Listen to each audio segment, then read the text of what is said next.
Eh bien, salut à tous, j'espère que vous allez bien. Bienvenue sur Notion Science Health Focus, vous êtes le bienvenu et nous sommes totalement ravis d'être parmi vous.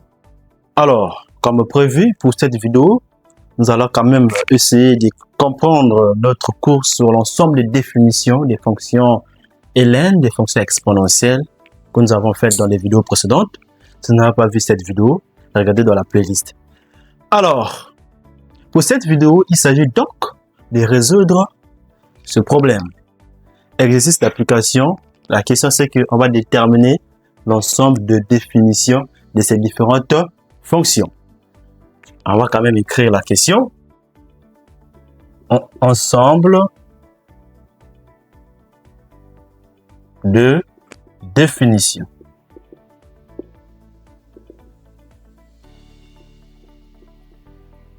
Alors, nous avons ici trois fonctions.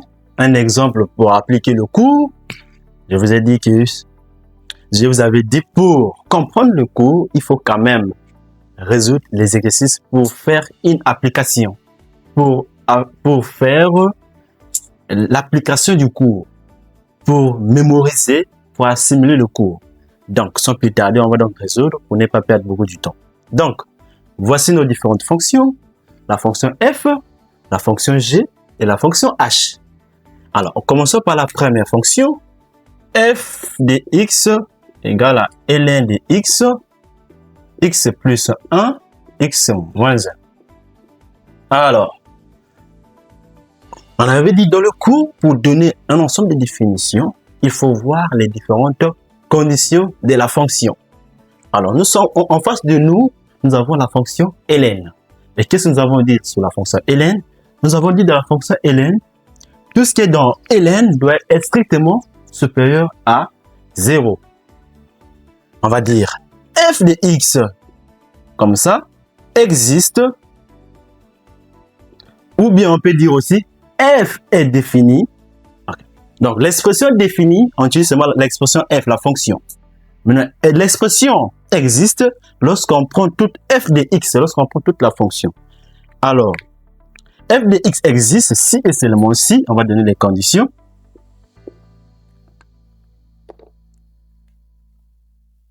Si et seulement si. Alors, première condition, nous avons en face de nous cette expression dans ln. Ça veut dire quoi? Ça veut dire que cette condition doit être strictement supérieure à 0. Comprenez?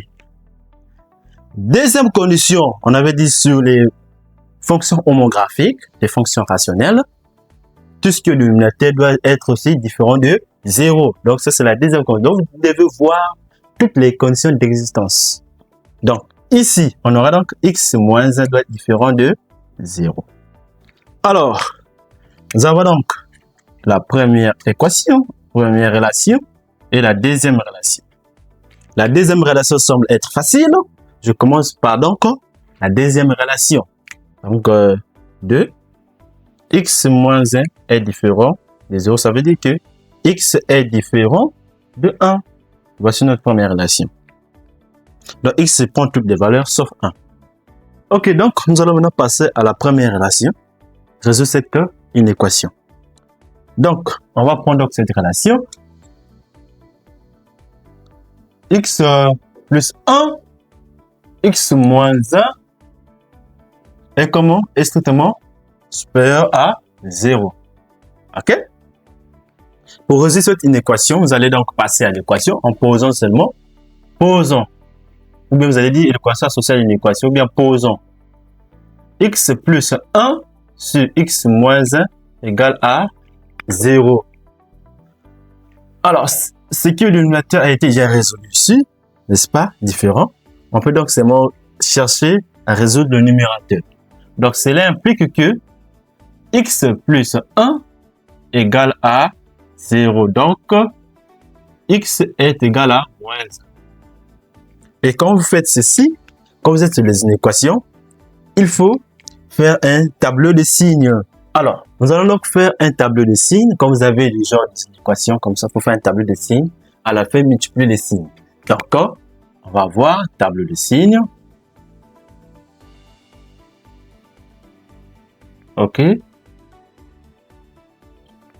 je vous dis toujours que l'ensemble R, c'est un ensemble ordonné. Nous allons placer les valeurs du plus petit au plus grand. La plus petite valeur, c'est moins 1 que nous venons de trouver. Ensuite, le 1 là. OK? Et nous avons des équations. La première, c'est x plus 1 qui s'annule ici. OK? Et nous avons x moins 1 qui s'annule ici. Hein? Qui trouve un 0 ici. OK? Et enfin, nous avons donc le rapport.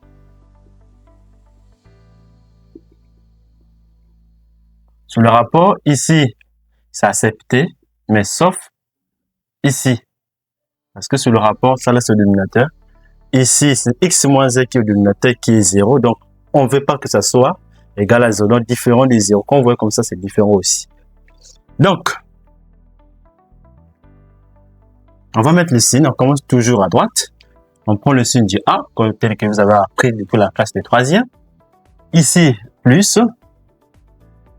Quand ça saute le 0 dominant, ça change automatiquement le signe. Voici plus. Et ici, toujours le signe de la plus. Quand ça saute moins, moins. Et on va faire donc la multiplication fois moins, c'est plus. Ça, c'est moins. Plus fois moins, ou bien moins fois plus égale à moins. Lorsque vous faites la multiplication des signes, la multiplication des mêmes signes donne toujours le signe plus, et la multiplication de signes contraires donne toujours le signe moins. Donc plus fois plus ici donne le signe plus. Très bien. Alors on va voir notre condition de l'exercice. On dit quoi? Supérieur à 0. Donc on va garder les signes plus. Donc là où il y a moins, on va donc assurer cette partie. Vous voyez ici, il y a moins.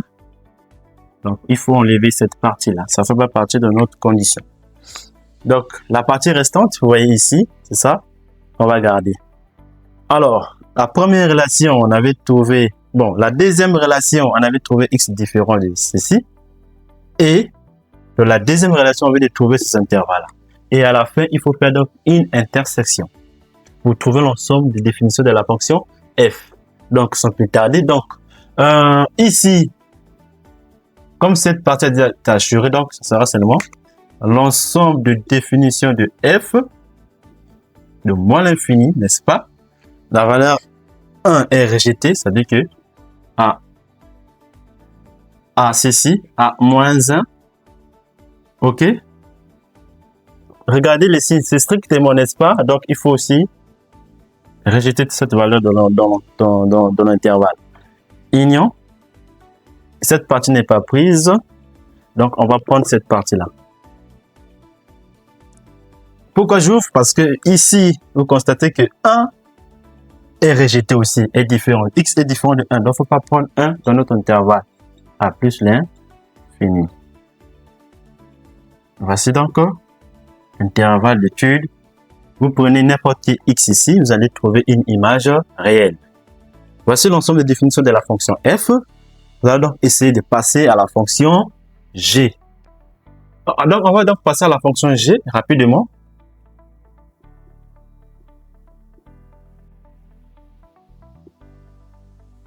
Alors, la fonction g, regardez comme elle est définie. 1 plus exponentielle de x sur 1 moins exponentielle de x. Alors, comme d'habitude, on va donner l'ensemble de définitions. G est défini. Vous voyez la différence entre existe et défini. G est défini. Si et seulement si. Alors, ici, quelle est la condition? Il faut regarder la fonction exponentielle d'abord. Ici, dans la fonction exponentielle, à la puissance, nous avons une forme de polynôme. N'est-ce pas? On avait dit que dans le cours, la fonction polynôme est définie sur R. Pas de problème. X prend toutes les valeurs.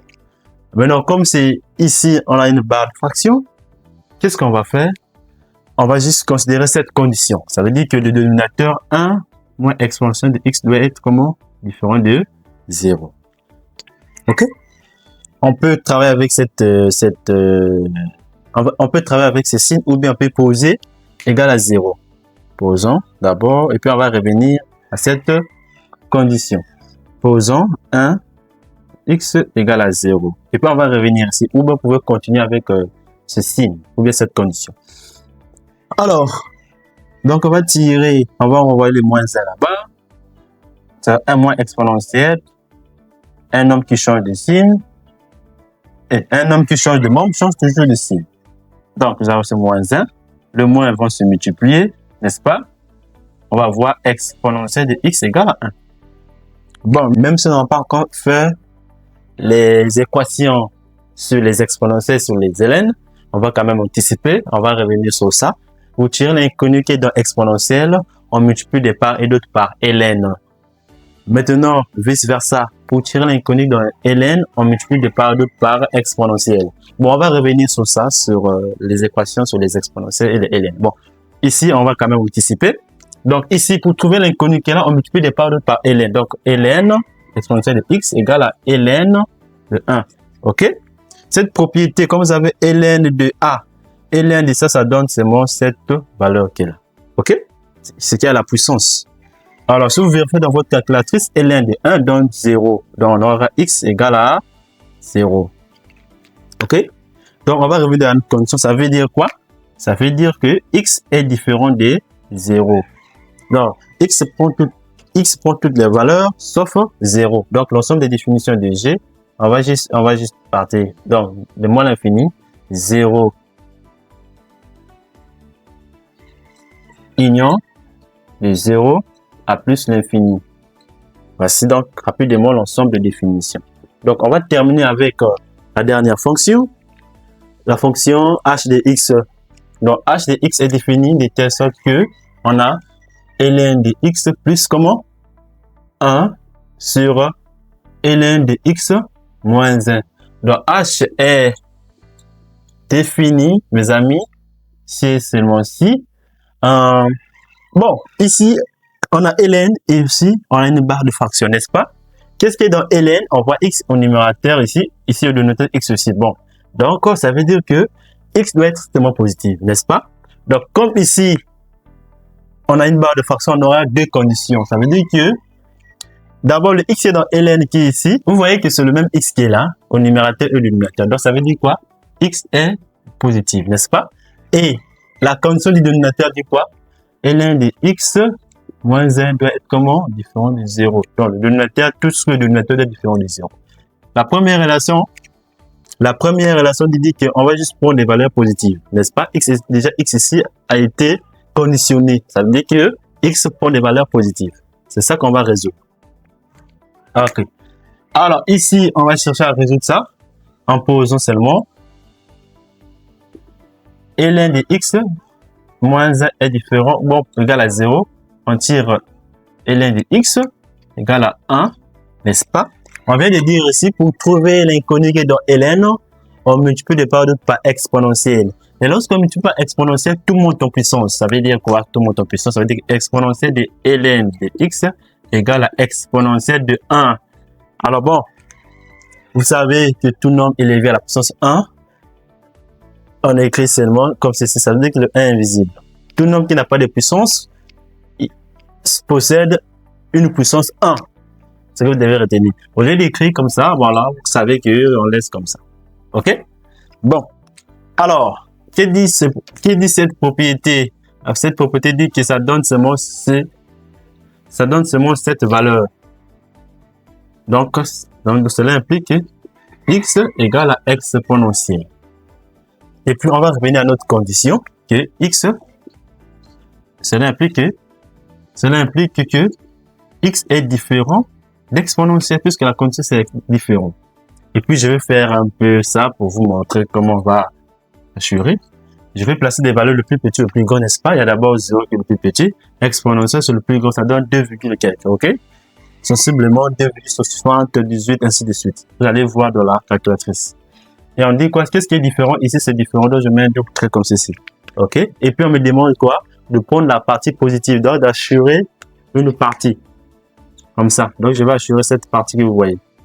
Ok? Et puis, la partie restante, c'est donc l'ensemble des définitions de H. Donc, l'ensemble des définitions de H égale à quoi? Et regardez, la condition c'est strict. Et lorsque c'est strict, on rejette directement la valeur. OK? On ouvre l'intervalle ou bien on rejette la valeur exponentielle. Comme c'est différent, on rejette toujours la valeur différente. Voilà, voici donc l'ensemble des définitions. Donc, merci de m'avoir suivi jusqu'à la fin. C'était ça en fait, et déterminer l'ensemble des définitions de ces fonctions. Vous savez bien que l'ensemble des définitions est l'élément de base pour étudier une fonction. Donc, c'est tout pour cette vidéo. Merci de m'avoir suivi jusqu'à la fin. On se retrouve dans les prochaines vidéos pour voir maintenant les limites des fonctions ln, les limites des fonctions exponentielles et même voir aussi des dérivées. Merci beaucoup. À la prochaine. Ciao.